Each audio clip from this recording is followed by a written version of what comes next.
Students, question है a 50 mm dia and 70 mm long axis cone is kept on its base in HP। हो गया। It is cut by a cutting plane which is inclined 30 degree from HP and यहां तक हो गया, and cut it 20 mm below the top of the axis, top of the axis. Draw lateral developed surface, comma, sectional plan and true shape of the sectional plan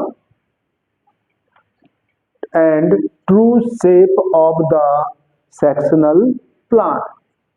हो सकता है ये question किसी book में ना हो, किसी भी किताब में ना हो, ये मेरे दिमाग में जैसे आ रहा है मैं वैसे क्वेश्चन बनाने की कोशिश आपको कर रहा हूं। ठीक है, तो ये क्वेश्चन कहता है कि एक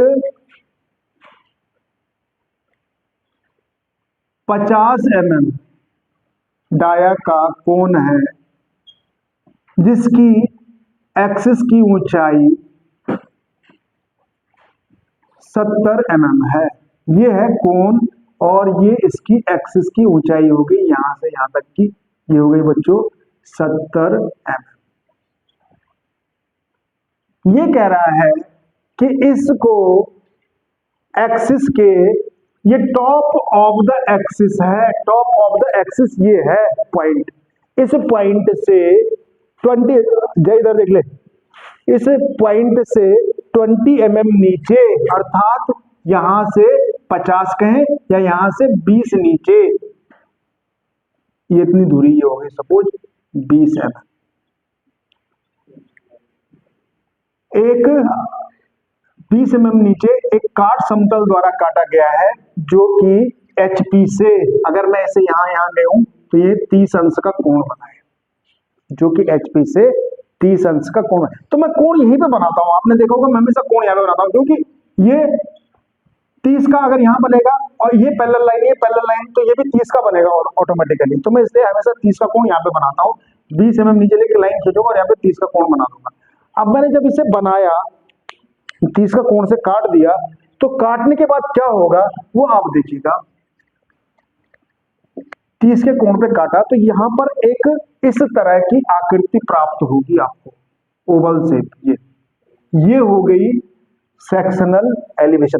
तो आपको एक तो नीचे जो टॉप व्यू दिखाई देगा, प्लान दिखाई देगा, तो जो टॉप व्यू दिखाई देगा, टॉप व्यू या प्लान में एक तो पूरा ये बड़ा गोला दिखाई देगा, दूसरा ये वाला गोला भी दिखाई देगा जो कटा हुआ है, दो गोले दिखाई देंगे। तो इस तरह के प्लान को जब आप पूरा बड़ा गोला और एक छोटा ऊपर का छोटा गोला बनाते हैं तो उस तरह के प्लान को हम कहते हैं सेक्शनल प्लान। ठीक है, वो भी हमें बनाना है। और इसकी ट्रू शेप, जो ये ट्रू शेप है, ये ट्रू शेप वास्तव में कैसी दिखाई देगी वो भी बनानी है, true shape of the sectional plan की बनानी है। तो इसको बनाने के लिए इसने कहा है कि ये जो 50 mm डाया का कोन है, ये कोन कहाँ रखा हुआ है? HP में रखा हुआ है। अगर कोई ऑब्जेक्ट या कोई कोन HP में रखा है तो पहला वृत्त जो है 50 mm डाया का हम कहाँ बनाएंगे? HP में बनाएंगे। ठीक है, तो हम क्या करते हैं, जय ध्यान से देखना, हम यहाँ पर एक 50 mm डाया का एक कोन एक सर्किल बनाएंगे जिसकी रेडियस कितनी होगी? 25 mm रेडियस का एक सर्किल बना दीजिए। बना दिया आपने। अब क्या करना है, इसके 8 टुकड़े करने हैं बराबर। पहले तो 4 टुकड़े कीजिए, जैसे मैंने कल वाले वीडियो में बताया था आपको कि 4 टुकड़े करने के बाद अब 8 करने हैं, तो 8 करने के लिए आपको क्या करना पड़ेगा, यहाँ पर 45 का कोण बनाना पड़ेगा। ये 45 का कोण बनाया, ये 45 का कोण बनाया, ठीक है। अब यहां पर आप नाम लिखेंगे A B C D E F G H और सेंटर पे लिखेंगे ओ। ये ओ हो गया, ठीक है। अब आप यहां से अगर इसको आगे बनाएंगे तो आपको क्या ध्यान देना होगा, देखिए कोण का जो एलिवेशन होता है वो एक ट्रायंगल होता है, क्योंकि ट्रायंगल ही कोण का जनरेटर है। ट्रायंगल क्या है, कोण का जनरेटर है। ट्रायंगल्स को घुमाएं, यदि मैं अपने ट्रायंगल को चारों ओर घुमा दूं उसके एक्सिस के पैरेलल, तो एक कोण बन जाती है। इसलिए इसका फ्रंट व्यू या एलिवेशन हमेशा क्या बनता है, एक ट्रायंगल बनती है। अब यहां से भी मैं ये सेंटर वाला लाइन है, इसको ऐसे ले जाऊं, ये ले गया सेंटर वाला लाइन, बल्कि इसको एक्सिस की तरफ ले जाके पूरा ले जाना पड़ेगा, क्योंकि इस पे सी और जी बिंदु आ रहे हैं, इसलिए पूरा ले जाना पड़ेगा। अब ये लेंथ मुझे रखनी पड़ेगी बच्चे 70 mm, ये 70 mm हो गई। अब ये वाली लेंथ रखनी पड़ेगी डाया वाली यहाँ ठीक इसके सामने 50 mm। ये दोनों लेंथ, ये डायमेंशन आपको तुरंत लिखनी है। समझ रहे हो आप शांतनु? क्यों क्यों रखनी है, क्यों लिखनी है, क्योंकि बाद में हम फिगर ड्राइंग बनाने के बाद से भूल जाता है, जबकि बिना डायमेंशन के ही हमें नंबर नहीं मिलने वाली। टीचर नंबर क्या देगा, क्या समझेगा वो डायमेंशन कि डायमेंशन क्या है इसकी, तो इसलिए आपको ये डायमेंशन जरूर लिखनी है। यहां से इसके प्रोजेक्शन ऊपर ले जाइए एक्स वाई लाइन तक, केवल सेंटर वाले को ही ऊपर तक ले जाना है 70 mm तक। ये ओ बिंदु हो गया। ये यहां से देखिए ए बिंदु जा रहा है, तो ये यहाँ पर ए डैश हो जाएगा। यहां से बी और एच जा रहा है, देखिए बी ये जा रहा है, एच ये जा रहा है, तो ये बी डैश एच डैश यहाँ पे हो जाएगा। ये जा रहा है सी डैश जी डैश, तो सी डैश जी डैश ये वाला बिंदु हो गया, और ये हो गया डी डैश एफ डैश, ये वाला बिंदु हो गया डी डैश और एफ डैश हो गया, और ये हो गया ई डैश। अब यहां से आपको मिलाना है इसको,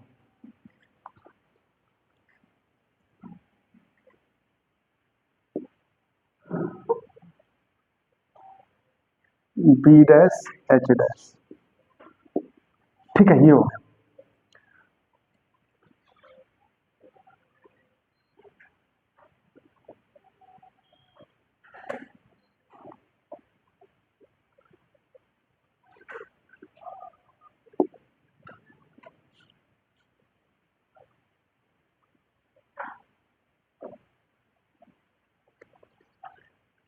अच्छा बच्चे, अब इतना करने के बाद आपको इसमें सब दूरी बराबर आएंगे। इतना करने के बाद आपको क्या करना है, इसके अक्ष के ऊपरी बिंदु से, अक्ष ये थी, अक्ष ये थी। अब ये केवल कटने के बाद ये केवल इमेजिनेशन रह गया है, तो इसलिए मैं इसे डॉटेड से मिला रहा हूं। ये डॉटेड है, अक्ष के ऊपरी बिंदु से यहां पर हो गया, ये वाली डिस्टेंस हो गई 20 mm, अर्थात ओ बिंदु ये है, इससे 20 mm नीचे मैं लूंगा, यहां से 20 mm नीचे। ये डिस्टेंस मेरी 20 mm होगी, 20 mm। कहां से, ओ से, जैसे यहां पर मैंने ओ से नीचे लिया है 20 mm, ये नीचे ले लिया मैंने। अब यहां पर मैं चांदा रख के कितने का कोण बना दूंगा, 30 का। जैसे मैंने यहाँ पे ये कोण 30 का बनाया था, वैसे मैं यहाँ पे 30 का कोण बना दूंगा। ये ऐसे हल्का सा यूं रखूंगा और यहाँ पर मैं 30 का कोण बना दूंगा। ये कोण मेरा जो कि आगे जाके यहाँ 30 का बनाएगा। कहां पर, यहाँ पर 30 mm, 30 अंश, 30 डिग्री का कोण बना दिया मैंने यहाँ पर, ठीक है। अब यहाँ पर देखिए इस पे जो नाम है ना, ये नाम होगा P, ये होगा Q, ये होगा R, क्योंकि ये काट रहा है, ये R होगा R, ये हो गया S, ये वाला पॉइंट हो गया S, और ये हो गया T, P Q R S T बिंदु हो गया, ठीक है। इतना कर दीजिए आप, जब इतना हो जाए तो बताइए।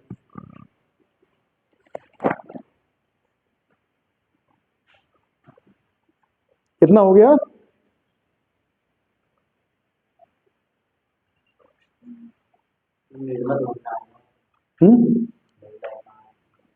किसमें, मिड लाइन में क्यों नहीं आएगा? क्योंकि मिड लाइन इसलिए आएगा, यहाँ पे सी और जी, ये सी और जी, ये देखिए मैंने इस तरह से किया है, तो अगर ये ए है, ये बी है, ये सी है, ये डी, ये ई है, देख लो इधर, ये एफ, ये जी और ये एच है। तो ये जो सी और जी की जो लाइन है, ये वाली, ये भी जा रही है। अगर ये एक्सिस काल्पनिक हो, सपोज काल्पनिक माने अगर मान लीजिए ये मेरा प्रिज्म है, ठीक है, ये प्रिज्म है। प्रिज्म क्या है? वो आकृति है जो जिसका आधार और शीर्षक जब समान होते हैं तो वर्गाकार प्रिज्म हो गया, क्योंकि हम वर्ग है, यहाँ भी वर्ग है। अब अगर मैं इसे इस तरह से रखूं, ये बीपी है मेरा, ये बोल्ड बीपी है, ये और ये भुजा पैरेलल रखूं, तो तब मेरी सेंटर में एक इमेजिनरी लाइन आएगी जो कि किसी न तो इसके साथ, न इसके साथ, न इसके साथ कोइंसाइड होगी। अगर ये मान लीजिए इस तरह से रख दिया मैंने 45 के कोण पे, तब ये लाइन एक्सिस लाइन इमेजिनरी हो जाएगी, इमेजिनरी लाइन एक्सिस की जो है वो कोइंसाइड होगी, समपाती होगी, इसलिए वो लाइन फर्म आएगी। ठीक यही केस कोण में भी है, यहाँ पर आएगा ये, ठीक है, और इसलिए आर नाम वहां पे जरूर आएगा। पी क्यू आर, ये आर बिंदु होगा, आर यहाँ पर आएगा, क्योंकि ये काट रहा, आर जो है सी और डी को काट रहा। इतना कर दिया बच्चे सबने? शांतनु, यशपा। अब इंपॉर्टेंट बात क्या है, देखिए मैं आपसे क्वेश्चन पूछता हूं, जितना बड़ा मेरा ओ ए होगा उतना ही बड़ा ओ बी भी होना है। एक मिनट इधर बोर्ड की तरफ देखें, इधर, जितना बड़ा मेरा ओ ए होगा उतना ही बड़ा मेरा ओ बी ओ सी सब बराबर होंगे, क्योंकि एक गोले के जो है तिर्यक दूरी होगी, स्लाइंट हाइट होगी, तिरछी दूरी, तो ये सब बराबर होनी चाहिए, तो सब बराबर होंगी ये मेरी दूरी। तो परंतु यहां पर मैं क्या देखता हूं कि जितना बड़ा मेरा ओ ए है और जितना उतना बड़ा ओ बी नहीं होता है मेरा, ओ बी छोटा होता है, ओ सी उससे भी छोटा होता है, ये छोटा होता है, परंतु वास्तव में तो सब बराबर होंगे, तो इसलिए मैं सारी दूरी को ओ ए पे ले जाऊंगा। इसको भाई देखिए ओ ए और ओ ई बराबर होंगे, इसलिए मैं इसको छोड़ के बाकी बिंदु यहां ले जाऊंगा, तो ये हो गया क्यू, पी तो है ही ओ ए पे, आर भी ले जाऊंगा, ऐसे ट्रांसफर करूंगा यूं करके सीधे पैरेलल, एक्स वाई के पैरेलल, ये हो गया आर, और एस भी ले जाऊंगा। अब मैं टी को नहीं ले जाऊंगा, क्यों? क्योंकि टी को इसलिए नहीं ले जाऊंगा, टी को इसलिए नहीं ले जाऊंगा क्योंकि टी मेरा ओ ए पर ही है, ठीक है। अब मैं क्या करूंगा, इसके बाद ध्यान से समझिएगा, ओ ए डैश के बराबर दूरी, ओ ए डैश के बराबर दूरी प्रकार में भरूंगा, और यहां पर प्रकार की नोक रख के ओ ए डैश के बराबर एक चाप काट दूंगा, ठीक है, ओ ए डैश के बराबर एक चाप काट दूंगा।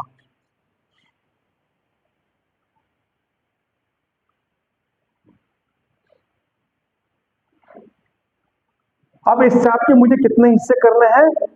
8 हिस्से। आकांक्षा, वो फॉर्मूला क्या था जिससे हिस्से करते हैं? पाई डी अपॉन 8 ना, ये फॉर्मूला है। तो इतने 8 हिस्से करने हैं, पाई डी बाई 8। तो पाई डी बाई 8 करने के लिए पाई की वैल्यू 3.14, डी 50 है, और बटे 8, जैसे कैलकुलेट कीजिए कितना आ रहा है ये, कैलकुलेट कीजिए। नहीं मैं ही कर लूं, मैं बताता हूं कैलकुलेट करके आपको, नहीं वो ट्रिक बाद में बताऊंगा, पहले तो ये देखें ट्रिक। पाई 3.14 इंटू 5050, सॉरी हाँ 5050 डिवाइड बाई 8 है ना, क्योंकि 8 हिस्से किए हैं मैंने। 8 क्यों? क्योंकि 8 हिस्से किए हैं, जितने हिस्से करूंगा उतना, तो ये आ जाएगी 1.96, 1.9 आनी चाहिए। अब ये अगर कैलकुलेट करो तो ये 1.96 आना चाहिए, 1.96 या 19.6 कह सकते हैं इसे, या 1.96 सेंटीमीटर, 1.96 सेंटीमीटर के लगभग आना चाहिए। परंतु अगर आप ये 1.96 नापते हैं और आप ये वाला पार्ट नाप लीजिए, कौन सा? ये वाला, देखिए एक मिनट इधर देखिए, ये वाला, अब आप क्या करेंगे, ये वाला पार्ट नाप के यहां पर प्रकार की नोक रखेंगे और इधर को काट देंगे, तो ये एक पार्ट इस तरह से 8 पार्ट कर देंगे, 1 2 3 4 5 6 7 8 पार्ट कर देंगे, इसके 8 पार्ट कर देंगे, नाप नोक के बराबर, भाई जितनी दूरी ये है, या 1.96 की ले लीजिए, चाहे यहाँ ये वाली दूरी ले लीजिए, एक ही बात है। तो ये जो है ये दूरी बराबर दूरी काट के यहाँ पर ए लिखेंगे, B C D E F G H और ये ए इसलिए लास्ट में लिखते हैं क्योंकि जैसे अगर हम इसे मोड़े तो वापस कोण जो है ए पे ही आ जाएगा, है ना। ये वाली दूरी लेनी, कोई भी दूरी ले लीजिए, ये वाली दूरी। हाँ, और उसके 8 हिस्से कर दीजिए क्योंकि इसके 8 हिस्से क्या है, ठीक है। तो ये 8 हिस्से करके मैंने इसको मिला देना है, यहां से यहां मिला दूंगा, ठीक है।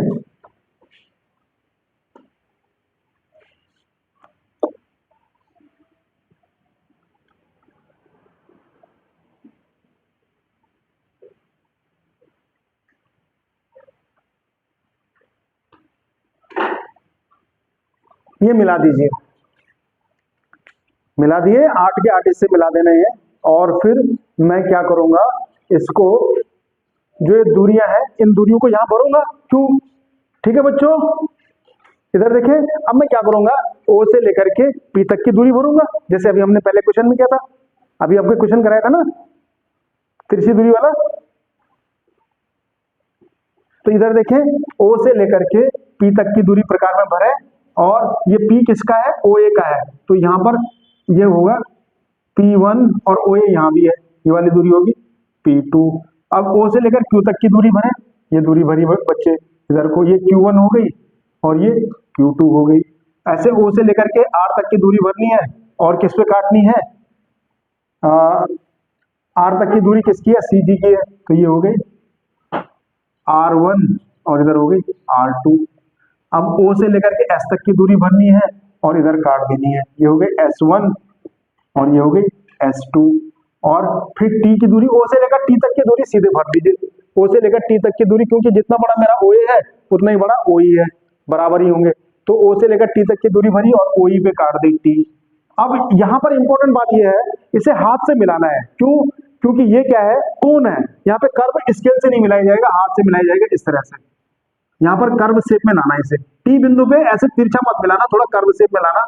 ये टी बिंदु है, यहां से इसको ले जाइए यूं, ये तो ये आ गया। अब इतना हिस्सा देखिए, ये जो मैं यहाँ पर पेन दोबारा चला रहा हूं, मार्कर दोबारा चला रहा हूं, ये हिस्सा, अब इसको सीधे ऐसे आर्क ही रहने देना, यहां पर इसको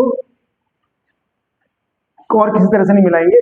तो ये हो गई लेटरल डेवलप्ड सरफेस, ये हो गया plan elevation lateral developed surface. अगर